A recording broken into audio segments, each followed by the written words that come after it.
Hello दोस्तों, नमस्ते, प्रणाम, जय श्री राम जी। आप सबके स्वागत करती हूँ दोस्तों अपना यूट्यूब चैनल में। तो आज मैं बहुत ही प्यारा जिउतिया माता का सोहर गीत लेकर आई हूँ। आप लोग जरूर सुनिएगा, अच्छा लगेगा तो छोटा सा प्यारा सा कमेंट कर दीजिएगा। शुरू से लेकर अंत तक सुनिएगा इस जिउतिया माता का सोहर गीत दोस्तों। तो चलिए मैं सुनाने जा रही हूँ। माचिया बैठल धनिया तपिया से रज करे पिया से रज करे हो। पिया ले आवा चटकी चुनरिया देख तनी काला गेला हो। पिया ले आवा चटकी चुनरिया देखत निकला गेला हो।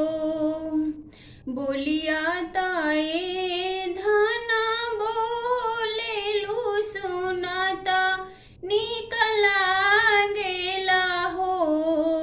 बोलिया ताए धन बोलेलू सुनता निकला गेला हो।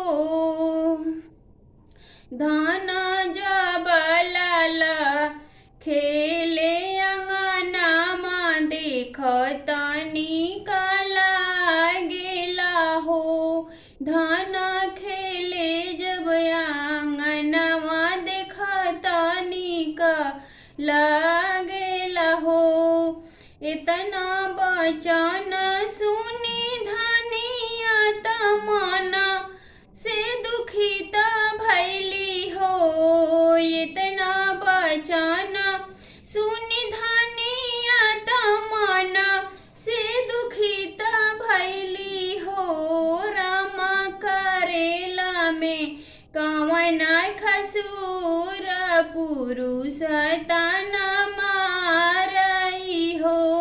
राम करेला में कवन खसूर पुरुष तन मारई हो। भोरवे खीरी किया नहाई त ससुर मनावाई हो। भोरही खीरी किया नहाई ससुर जी मनावाई हो। नाथ पारी गए बाझिनिया के नाम तजिन गिया कारथे हो।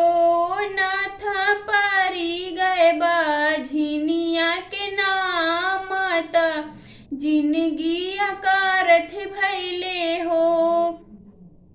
उपरा से उड़ाता चिल्हारिन पोट रे गिरावाई हो। उपरा से उड़ाता चिल्हारिन पोट रे गिरावाई हो। रानी पोटरी के चौरा चबावाई जिउतिया मनावाई हो। रानी पोटरी के चौरा चबावाई जिउतिया मनावाई हो। 8वां महीना के बीतते नौवा के लागते हो।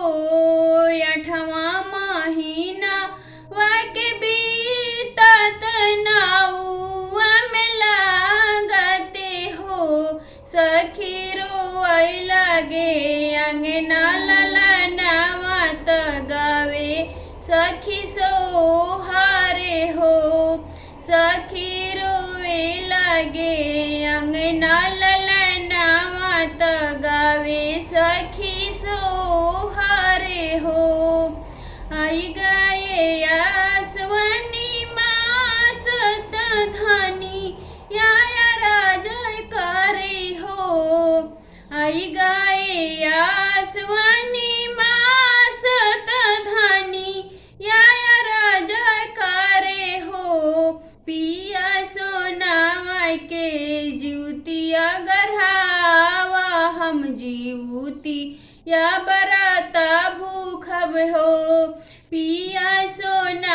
माई के जीवतिया गढ़ावा जीवतिया हम भूखबे हो। मचिया बई